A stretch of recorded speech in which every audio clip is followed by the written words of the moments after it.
Kom inte hjälp till mig här. Kan inte stå här hela natten eller? Det går inte. Det vet man ju. Det är fan i det där. Ta med dig byxorna, gubbjävel.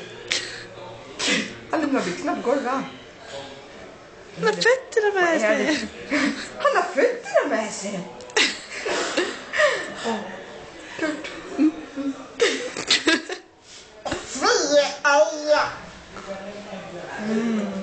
Parken. Märke blött mig i foten, Kurt.